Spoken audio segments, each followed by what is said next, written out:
La République centrafricaine a traversé une des crises les plus douloureuses de son histoire.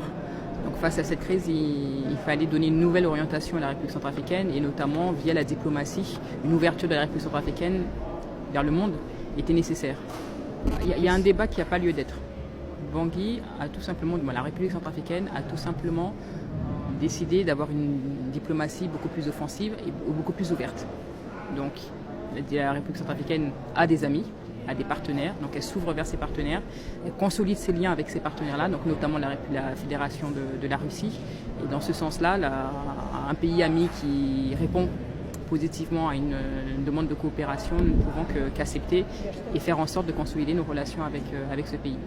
Comme tout autre pays, la République centrafricaine a la possibilité de mener plusieurs partenariats sur son territoire. Donc, les pays qui souhaitent investir en Centrafrique, qui souhaitent avoir un partenariat avec la République centrafricaine sont les pays les bienvenus, comme le fait la Fédération de la Russie.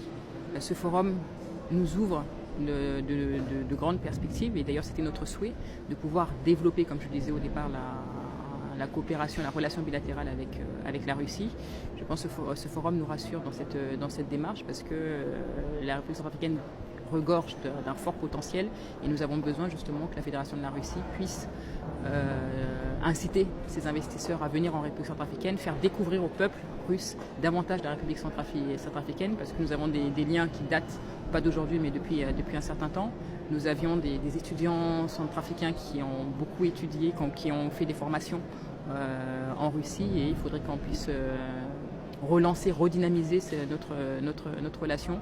Donc nous, en tout cas, en tant que ministre des Affaires étrangères, je mets beaucoup d'importance à pouvoir justement accroître cette relation diplomatique, notamment dans un aspect beaucoup plus économique.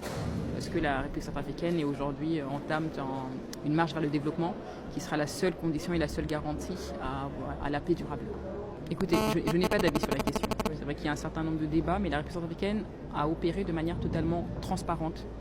Vous savez que nous sommes sous embargo et cet embargo impose une procédure à entreprendre.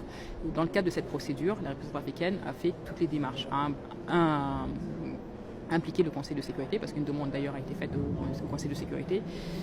On était dans le besoin, un appel a été fait à l'ensemble de la communauté internationale, la Fédération de la Russie a répondu, la République centrafricaine a entrepris des démarches avec les autorités russes et c'est dans le cadre de ces démarches-là que la Fédération de la Russie a répondu présent, a accompagné la République centrafricaine avec l'accord justement du Conseil de sécurité pour la mise à disposition des armes qui ont donné lieu à des livraisons pour nous permettre justement dans le cadre de la réforme du secteur de sécurité à pouvoir entamer et puis permettre à la République centrafricaine de reconstruire son armée qui est aussi une condition nécessaire au retour, à la restauration de l'autorité de l'État sur tout le territoire et surtout un retour à un État de droit. Alors, encore un sujet qui a fait beaucoup parler dans les médias. La position de la République centrafricaine, elle est simple.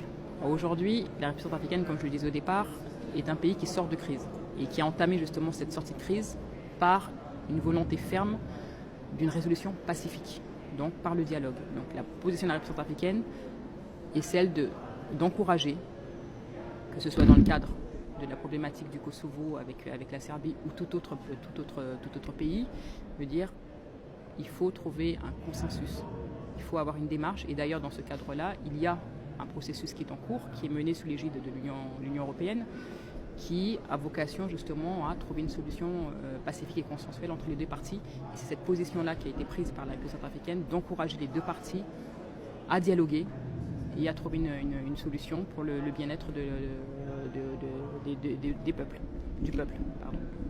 Merci pour cette question, ça me donne l'occasion de pouvoir m'exprimer sur le sujet. Effectivement, pour moi, alors oui, je me sens privilégiée et c'est surtout d'abord avant tout un honneur parce que c'est un poste qui est un poste très, très, très sensible et ce que je ressens en tout cas c'est plutôt une fierté par rapport à la confiance que me donne le chef de l'État pour être l'artisan justement de l'orientation diplomatique qu'il donne à la République centrafricaine. Donc c'est un grand honneur qui m'a été donné.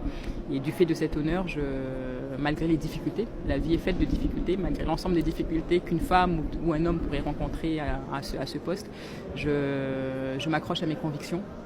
mes convictions vis-à-vis de la République centrafricaine et je tiens bon, tout simplement.